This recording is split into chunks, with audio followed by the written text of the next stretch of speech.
Mismong si Pangulong Bongbong Marcos ang nagpahaging na posibleng matalakay ulit ang isyu ng korupsyon sa kanyang ikalimang sona sa Lunes.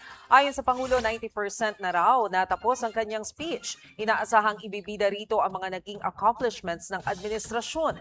Sa sona po ng ating mahal na Pangulong Bongbong Marcos, mga pre, meron pong pasabog si Pangulo. Nako. Ano kayong pasabog to? Nako, marami tayong malalaman. 'Di ba? Kaya kaabang-abang po. Pero, ano pong sinabi ni Robin Padilla, hindi daw po siya mag-a-attend ng suna ni Pangulong Bongbong Marcos. Alam mo, Padilla, masasabi ko sa'yo, kahit di ka na mag-attend, wala ka rin naman silbi. Diba? Wala ka rin kwenta. Ano magiging ambag mo doon?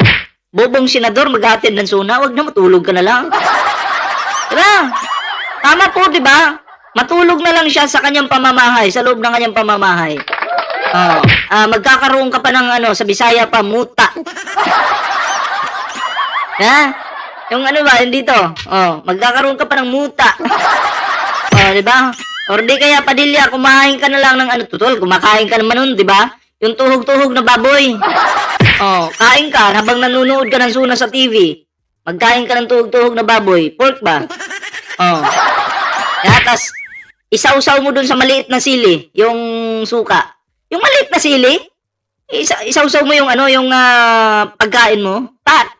Kainin mo yung sili. Hindi, kainin mo yung may sili pala. Sorry. Ganun lang. Ay, nako, Padilla, wag ka nang mag-attend. Nako, sigurado po sa suna ni Pangulong Bongbong Marcos, maraming tatamaan dito. At naalala ko pala, sabi nung isang didilis, wala daw suna ang Pangulo ngayong taon na to. Eto na Ang suna po kasi, ginaganap yan every July. Okay? Every July. Hindi po yan, hindi po yan ginaganap sa kung ano-ano lang trip mo, magustuhan mo. Hindi po. Kung i-research niyo po, nangyayari po siya sa July, pero hindi po hindi po magkapareho ng date, di ba? Kaya sa didilis na nagsasabing walang suna yung Pangulo dahil wala daw may pagmamalaki, abangan mo sa Lunes. Tarantado. Di ba? Tuloy po natin to. Ayan sa hindi pa po nakakapag-like, share, subscribe sa ating YouTube channel. Mag-like na po kayo dyan at mag-subscribe na para updated po kayo sa uploads natin. Ayan, so tuloy po natin. Kabilang ang naging tugon ng gobyerno sa krisis sa langis at sa mga kalamidad. Pero kung taong bayan ang tatanungin, ang pinaka-inaabangan sa SONA ay ang usad ng investigasyon sa trilyong pisong flood control scandal. Sigurado ipagmamalaki ni PBBM yung mga pinakulong niyang mga bigating mga kawatan. 'Di ba?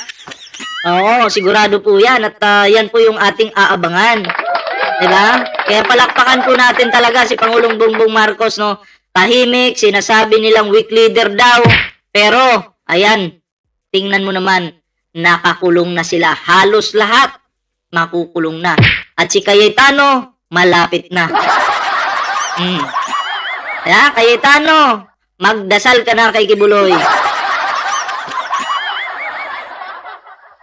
Magdasal ka na kay Kibuloy para naman para kahit pa paano para hindi yata yung dasal mo. Hindi yata tatago sa semento, nakakulong Ano sa tingin niyo mga pre? Yung dasal ba ni Kibuloy ay 'di ba? Yung isa.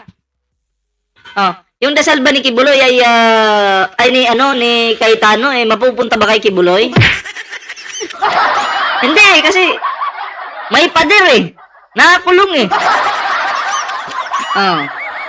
Diba? So tuloy po natin. Base sa Pulse Asia Survey, mula June 28 hanggang July 6, 29.8% ang gustong marinig ang update sa pagsugpo ng administrasyon sa korupsyon, partikular na ang flood control scandal. Katumbas yan ng halos 30% ng 2,400 respondents. Until 1 hour before the zone, I'm still changing it, because of course we want it to be perfect. So, but on the whole, yes, on the whole, it's I would say the actual language is 90+% done. We're just fixing it up. Abangan ang susunod na kabanata. Mga kapatid, So ayan abangan po natin. Alam ko hindi lang po yun yung pasabog ng Pangulo, marami pa po. Oo. So, marami po tayong maririnig ng mga good news dyan. At, pero pagdating sa mga DDS, hindi po sila papabor kasi, bad news yan para sa kanila. Yung achievements po ni PBBM ay hindi po nila ikakatuwa. Naniniwala po ako dyan. Oo. Kaya kinakabahan na yan ngayon. Pati yung amo nila, kabado na yan. Diba? So, ito po, no? Idugtong po natin sa balitang ito, no? Itong isang video po. Okay? Asan na ba yun? May isa pa eh. Ito muna. Bago yung kay Padilla, mga pre. We would also like to ask Senator Ito Barber Hits Cayetano's Splice video. Urges truth on impeachment trial. Judge. We would also like to ask Senator Judge Pia Cayetano and Senator Judge Alan Cayetano to simply tell the Filipino people, especially those that have seen this spliced video, kung ano yung katotohanan. Dahil nandoon po Itong mga Cayetano talaga, no? Gagawin nila yung lahat para makapanlin lang sa mga Pilipino. Ba't di kayo kumuha ng statement ng isang tao na buo yung video? Diba? Hindi nyo na kailangan i-cut-cut pa yan kasi panlilin lang na yung ginagawa nyo eh. Diba? Oh. naman sila sa nung araw na yon, nung habang nagkakaroon ng oral arguments, at alam po nila at dinig na dinig nila kung ano yung katotohanan na taliwas o hindi kapareha ng video na kumakalat sa ngayon. So I do hope in the spirit of fairness that the center judge showing their impartiality, sana mabago at makorek po itong videong ito. Diba kasi marami pong nalinlang mga pre, no? So next time kasi kayo mga senador kasi kayo, ano, wag nyo na pong linlangin ng taong bayan. Wag nyo na pong ikat yung mga videos na yan. Kasi para sa akin, hindi maganda yan. Okay lang sa aming mga vlogger kasi hindi naman kami, normal na vlogger lang naman kami. Diba? Kasi kayo, mga senador kayo. Pero kami kasi, pag nag-cut-cut kami ng video, sisiguraduhin din naman po namin tama na walang binawas doon, walang dinagdag. Pero kasi doon sa video ni Cayetano, mukhang may binawas. Diba?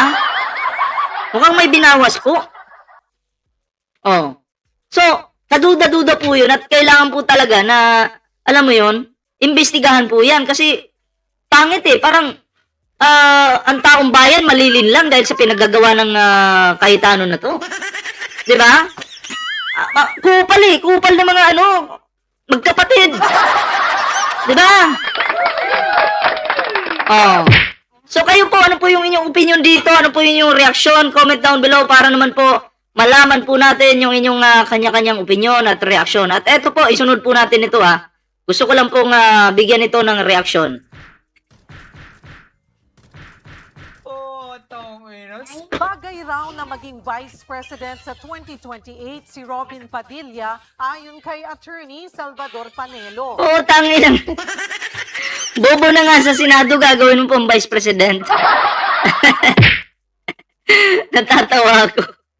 Wala na ngang utak yung tao. Diba? Kakawawain mo pa, gagawin mo pang Vice President.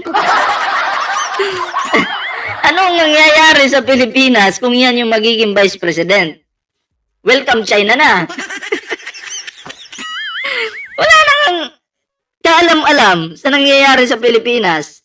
Etong si Padilla, ilalagay mo pa sa pagiging Vice President.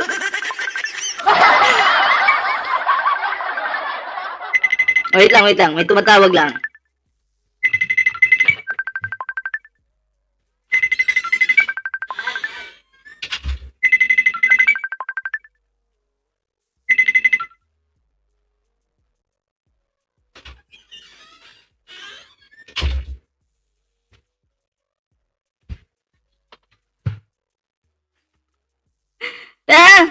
Isa lang ang bobo sa pagka-vice. Patay tayo dyan. Bukod dyan, Si Panilo pa yung nagsabi. Isa din bugok. Padilla pwede rin daw maging future president. Narito ang Future president, sana all. Payag ba kayo niyan?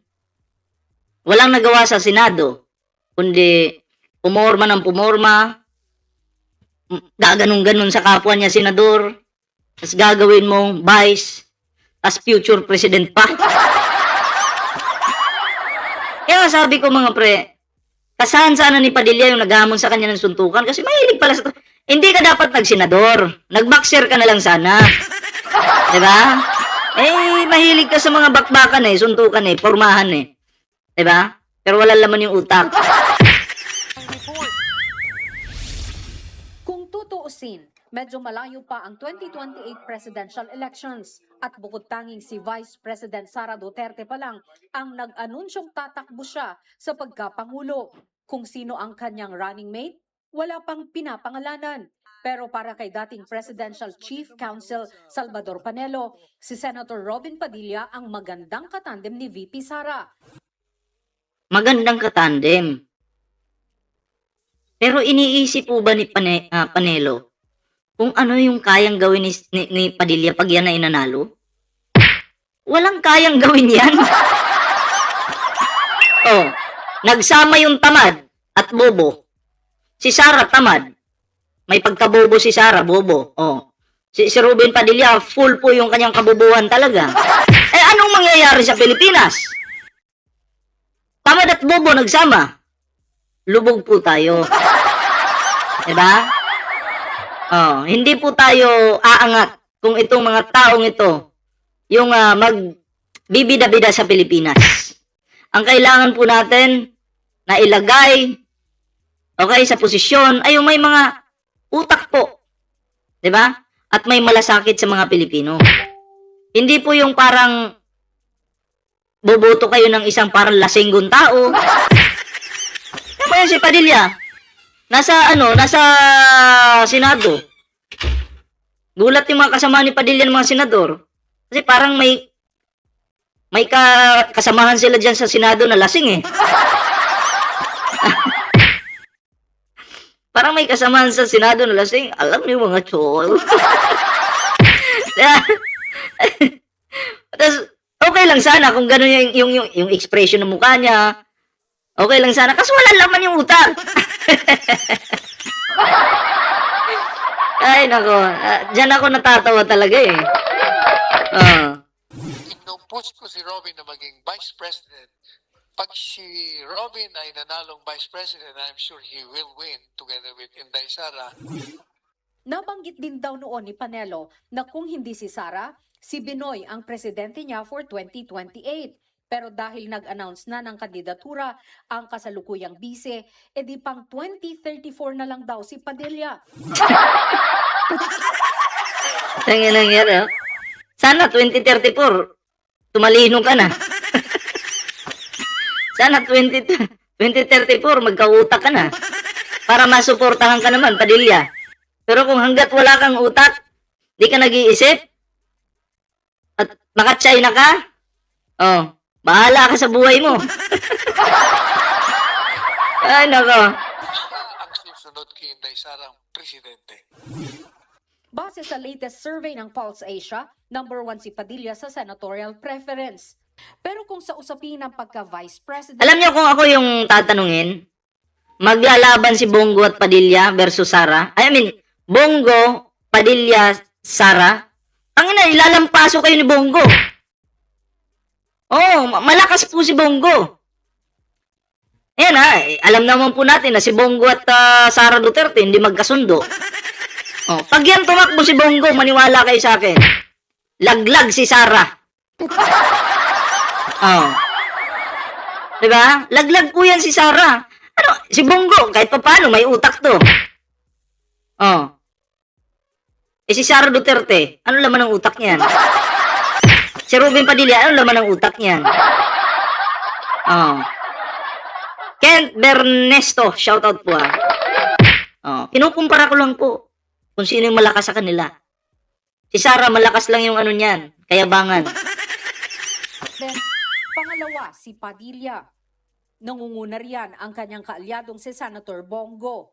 Ayon kay Panelo, mapasaro o sago man yan ay parehong malakas daw ang fighting chance sa eleksyon. Ang tanong, makakatakbo pa ba si Sara? Paano pag nadali sa ano, sa impeachment? Oh, pag na-impeach ka, ano mangyayari? Hindi ka na makakatakbo sa kahit anong sangay ng gobyerno. Goodbye. Paalam ka na sa karir mo. Yun yung mangyayari dyan. Pero meron pa raw silang pinipili. Meron pang isa na pinag-uusapan, hindi ko pa alam kung tutuloy. Abangan niyo kung sino.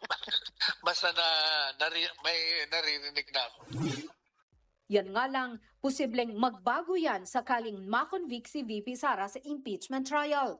Kung matatandaan, sinabi Sabi dito, si Bongo, sabi mo DDS yan.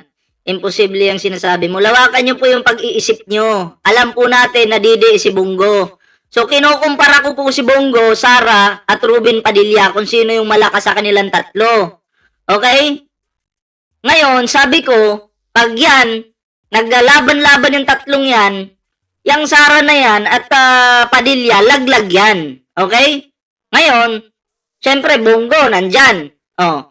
Sino makakalaban ni Bongo ngayon? Number 1, si Tulfo. Maylene Robredo. So, yung mga yan yung magbabanggaan sa 2028 kung tatakbo si Bongo. Diba? ng dating kongresista at kaalyado ng mga... Pero alam naman po natin na kahit pa yan tumakbo si Bongo, never po natin yang susuportahan. Kasi alam po natin, pag yan sinuportahan nyo at nanalo yan, ay balik na naman yung mga mga masasamang gawain sa Pilipinas. Diba? So, ang susuportahan po talaga natin, never to DDS na po tayo. Never to Duterte na po tayo. Kahit kaalyado pa nila yan, hindi po natin yan susuportahan. Duterte na si VMB Glenda, shoutout po defensor na sakali man daw na matuloy ang impeachment sa bise, panlaban nila si Davao City Mayor Baste Duterte. Naku po, isa pa yan. Panlaban, yung lasenggo. Yung nagtatambay sa bar. Nabidyoan sa bar.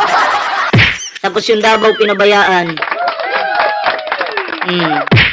Pa ng News 5 na kunin ang panig ni Senator Padilla.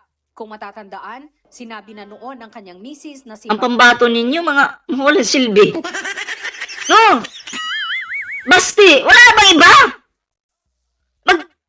Magtanim naman kayo ng yung disenteng tao. Wag naman yung lasinggo. Wag naman yung mahilig sa party-party. DDS talaga, no? Wala. Hindi nag-iisip.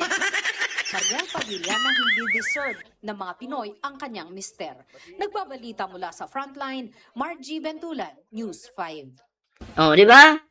Wala tong mga ang gusto lang nila may makaupo sa mga Duterte, yun lang. Makakuha ng kapangyarihan, yun lang. Hindi po nila iniisip na magtatrabaho ba ito? Wala. Importante sa kanila makaposisyon sila sa gobyerno. Pero malabo na. Baho ng mga Duterte, sabog na. Si Bongo, susunduin na ng ICC yan. Diba? Kaya pansin nyo, si Bongo dati, nakaraang mga buwan, sumisip-sip kay Pangulong Bongbong Marcos, may mga picture pa nga sila eh. Diba? Oo, kasi kinakabahan na yan si Bongo. Tapos si Pulong Duterte naman, tinatakot ngayon si Bongo. Sabi ni Pulong, may warrant na daw si Bongo. Diba, hindi po sila magkakasundo. Paano nyo babaguhin yung Pilipinas kung kayo mismo dyan hindi nagkakasundo? Sige. Oh. Diba? Ano yung BPM? Ballpoint man po. Ballpoint man. Shortcut po ng pangalan ko. Diba? So, ayan, nasa thumbnail pala natin, maraming nalito. Ano daw yung BPM? BPM po is ballpoint man. Shortcut po ng pangalan ko yan. Diba? Si Bongo naman, kabado na yan. Bongo. Si Sara Duterte last year, may kinuntin tayo na Sara Duterte dati na yung pangalan di umano ni Sara Duterte nasa ICC din. 'Di ba nga kasi nung panahon na mayor pa po si Sara Duterte sa Davao, meron pong ano diyan, tinatawag na Davao Death Squad, yung AJK, no? Diyan sa Davao na pinangunahan po ni Sara, kaya nadamay po si Sara dinamay po si Sara ng di umano dinamay si Sara Duterte ng ICC, kumbaga nandun yung pangalan niya sa listahan. Ayon po yan sa mga lumalabas sa balita sa internet. Ayan. So, yun, no? At least, naklaro po natin. At yun nga pala mga pre, no? Sa hindi pa po nakakapag-like, share, subscribe sa ating YouTube channel, kalendaran nyo lang po yan at ring the bell button mga pre para alam nyo na, maging updated po kayo sa bawat uploads po natin. At maraming salamat po sa pagsama sa ating live ngayon mga pre. Yun na nga, no? Magandang araw po sa inyo lahat. Hindi ko na po papatagalin yung live natin na to, no? Ayan, like, share, subscribe, and ring the bell button. May TikTok po tayo dyan, may YouTube po tayo. At abangan nyo po mamaya, meron po tayong uploads, no? Abangan nyo po yung mga pasabog natin mamaya. And syempre, no? Kalimbangin nyo na agad yan. TikTok, Facebook, YouTube. Ayan. Baka may live pa rin po tayo mamaya. Okay? So, yan, shoutout po kay